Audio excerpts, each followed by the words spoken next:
Hello everyone, my name is Sasha Hanson, and this year my capstone project has been focused on Asian American Pacific Islander representation in school curriculum. From March 2020 to September 2021, there have been a total of 10,370 hate incidents reported against the Asian American community. The rise in Asian American hate crimes has risen dramatically by 339%, and these statistics only account for the number of hate incidents that were reported. If you look at the graph on the right, you will notice that Washington, D.C.'s number of hate incidents reported against any race or community is on the rise. In fact, Washington, D.C. is a city with one of the most alarming rates of hate crimes. Racism and anti-Asian hate is not an experience that is far away. The issue is here and relevant to our community. The Asian American experience must be addressed. The rise in anti-Asian hate crimes amidst the COVID-19 pandemic stems from a long history of racism and violence towards the Asian American community, a history that is not discussed in the classrooms. The lack of representation of the AAPI community in schools causes Asian Americans to be societally invisible and prevents Americans from confronting issues surrounding Asian hate today. So, while in the past few years we have seen largely an effort to diversify a school in terms of its racial demographics, the diversification of curriculum and curriculum content has not followed suit with the communities that schools and other institutions seek to represent. One way in which we can analyze the level of diversity in the curriculum is through the textbooks and other resources that educators are choosing to assign to their students. An analysis has been conducted surrounding the popular U.S. history and U.S. government textbooks, and the research has shown, unsurprisingly, that Asian American history lacks significantly throughout the span of these textbooks. In fact, the average number of pages within the span of the textbook that Asian American history is discussed is only between 1 to 3 pages, with an average of 1.13 pages. And when analyzing the content that's talked about in these pages, it has been shown that Asian American history has largely been boiled down to 3 topics. That is, the Chinese immigrants' contributions to the construction of the railroads, the Chinese Exclusion Act of 1882, and the Japanese internment during the Second World War. And this is not to say that these 3 events are not important to Asian American history, but this people's history is far more than 3 events. The lack of diversity in the portrayal surrounding the AAPI community's history causes AAPI students to feel that they are not important, or that the rest of their history is not important. And for Southeast Asian American students whose history is not covered in these 3 topics that I mentioned before, a sense of invisibility that I alluded to at the beginning of my presentation is furthered.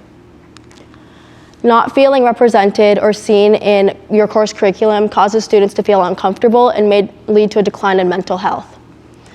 When surveyed, 14% of Asian students stated to have attempted suicide, as compared to the 4% of white students. And what is more concerning is that 82% of these students stated that rarely, if ever, would they seek the support needed when they were going through mental health issues. There are also risks for the greater community in not receiving an adequate portrayal of the Asian American Pacific Islander history.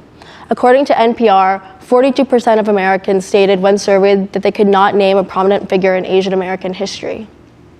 When students are uneducated, they are vulnerable to having harmful stereotypes fill their gaps of knowledge. In fact, my interview subject, Neha Singhal, who works at Bethesda Chevy Chase High School and at the county level with MCPS in the chartering of an Asian American Pacific Islander studies elective, actually mentioned this in my interview with her earlier in the year. She noticed that there was an impact that stereotypes had on how Asian American students were being treated in schools, and she noticed that they were very vulnerable to bullying, both in the high school but also in the lower and middle schools. So as you can see, the lack of education surrounding the Asian American community is relevant to both the high school but also the lower levels of school as well when kids are younger. So, to initiate conversation in my own community, I guest spoke at a upper school social studies department meeting, and the social studies department and I discussed various solutions to better including the Asian American Pacific Islander community that include attending more professional development seminars, both on diversity, equity, and inclusion, but also specifically more workshops about Asian American history and the Asian American experience. We also talked about reworking social studies curriculum framework to better include the Asian American community, and working AAPI current events into current lesson plans that they have scheduled throughout the year. And also, one more thing, we talked about one solution that stuck out to me, making an effort, particularly during AAPI History Month in May, to spotlight the Asian American experience.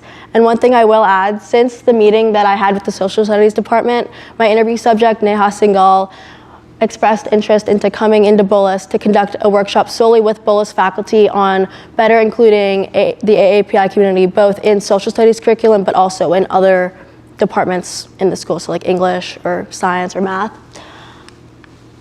And while there is no one solution that would solve the problem of the lack of sustained Asian American Pacific Islander representation in school curriculum, I believe that of the many solutions that the Social Studies Department discussed, like attending more professional development seminars, highlighting the Asian American experience during May, and working with our new Diversity, Equity, and Inclusion Chair that's starting this July, Dr. Kenneth Waters, I'm confident that the Bullis Social Studies faculty is motivated to better represent my community.